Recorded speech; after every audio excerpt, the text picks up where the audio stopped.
সংসারের পেছনে দৌড়াতে দৌড়াতে জীবনটা পুরো তেজপাতা হয়ে গেল। তারপরও কারো মুখের হাসি দেখতে পাই না। কি এক আজব জীবন নিয়ে এই পৃথিবীতে আসলাম। সংসার, ছেলে মেয়ে, স্বামী, বউ, বাচ্চা সবকিছু নিয়ে সবারই থাকতে হয়, কিন্তু দিন শেষে কার থেকে কি পাওয়া যায়? হ্যালো ভিউয়ার্স, কি অবস্থা সবার? আলহামদুলিল্লাহ, আমরা ভালো আছি। অনেকদিন পর একটা লং ভিডিও নিয়ে আসলাম তোমাদের জন্য। তো কেমন হচ্ছে ভিডিওটা অবশ্যই কমেন্ট বক্সে জানিয়ে যাবা। তো সকাল থেকে আজকে শুরু করে দিচ্ছি ভিডিওটা, যে কখন কি করলাম। সকাল থেকে নাস্তার আইটেম থেকে শুরু করে দুপুরে হালকা রান্নাটা দিয়েছি, যেহেতু আমি একসাথে অনেক রকমের আইটেম রান্না করি, সবকিছু তার শেয়ার করা সম্ভব না, তাহলে ভিডিওটা অনেক লং হয়ে যাবে। তো যা বলতেছিলাম, মেয়েদের একটা জীবন দেখেন। বাপের বাড়িতে সবার আদরের থেকে বড় হয়, যত্নে বড় হয়। বাবার বাড়ি কিন্তু কিছুই করতে হয় না, খাবার খেয়ে পানিটাও রেখে দেয়। মেনলি আমার কথাই বলি, আমি বাবার বাড়ি থাকতে কিছুই করতাম না, রান্না করতে জানতাম না, কিভাবে বেঁচে ঘর গুছাতে হয় সেটাও শিখি নাই, কারণ বাবা মায়ের আদরের ছিলাম, একা ছিলাম, সবাই খুব আদর করতো, কিছুই শিখতে হয় নাই। আর এদিকে দেখেন, যখন শ্বশুর বাড়ি চলে গেলাম তখন তো শুরু হয়ে গেলে মহাযুদ্ধ। কিভাবে কি করব কোনো কিছুই জানা নেই, শিখা নেই। একটা কথা কি জানেন, যদি স্বামী ভালো হয় তাহলে আপনার শ্বশুর বাড়ি আপনার কাজগুলা যদি নাও পারেন, তাহলে দেখবেন আপনার কাছে অনেক বেশি সহজ লাগবে, কারণ মনে হবে যে আমি পারবো।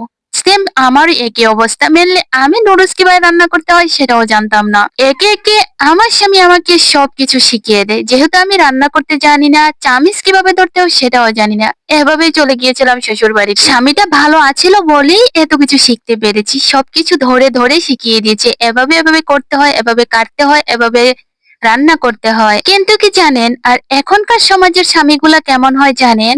যদি বউ কিছু না পারে তাহলে আগে বলে মাকে নিয়ে আয়, তোর মা কেন তোকে এগুলা শিখায় আমার বাড়ি পাঠায় নাই? কি এক আজব! মেয়েরা কিন্তু বাপের বাড়িতে কখনো কিছু করে না। তোমার বাড়িতে আসছে, নতুন বাড়ি, নতুন পরিবেশ, নতুন সবকিছু, আস্তে আস্তে তোমাকে সবকিছু শিখিয়ে নিতে হবে। একে তুমি যেভাবে গড়বা ঠিক সেভাবেই সে গড়ে উঠবে। আর হঠাৎ করে যদি বেশি প্রেসার দেওয়া হয় তাহলে দেখবেন হিতের বিপরীত হয়ে যাবে। শিকার তো দূরের কথা, আপনার নাট বল্টু ডিল করে দিবে।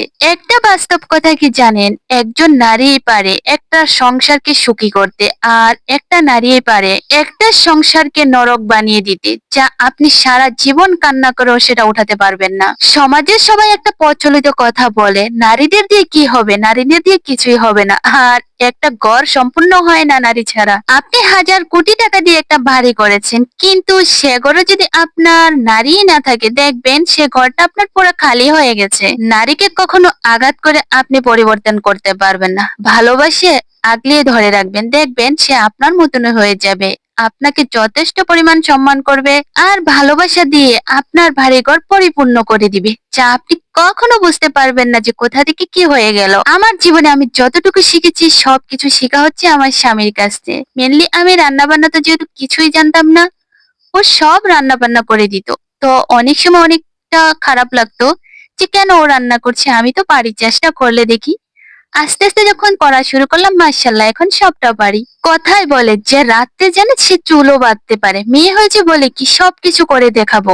টেনশন নেই, দেখবেন ধরে দেখেন সবকিছু পারবেন। মানুষই তো সবকিছু করছে, ইনশাআল্লাহ হয়ে যাবে। যদি নারীকে অবহেলা করেন তাহলে দেখবেন আপনার জীবনটা নরক হয়ে গেছে, কখনো শান্তি তো পাবেনই না, অশান্তিতে ভরে যাবে আপনার জীবন। বাইরে পরিশ্রম করে এসে যদি ঘরে আপনি শান্তিই না পান, তাহলে এই ঘর দিয়ে আপনার কি হবে? হাজার কোটি টাকার ঘরের কোনো মূল্য রইল না। তাই ঘরটাকে শান্তিতে রাখতে চাইলে আগে নিজের বউ, সংসার, সন্তান এদেরকে সম্মান করুন, এদেরকে ভালোবাসুন, দেখবেন আপনার ঘরটা জান্নাত হয়ে যাবে। মেয়েরা হচ্ছে মাটির পুতুলের মতন, ওদেরকে আপনি যেভাবে বানাবেন সেভাবে বানানো হয়ে যাবে। যদি ভালোবেসে আগলিয়ে রেখে আপনি সবকিছু করে দেখান, দেখবেন ও সবকিছু শিখে যাবে। তো কেমন লাগলো ভিডিওটা অবশ্যই জানাবা, ভালো লাগলে পাশে থাকবা। দেখা হবে পরবর্তী যে কোনো ভিডিওতে, সে পর্যন্ত সবাই ভালো থাকো, সুস্থ থাকো, নিরাপদে থাকো। আল্লাহ হাফিজ।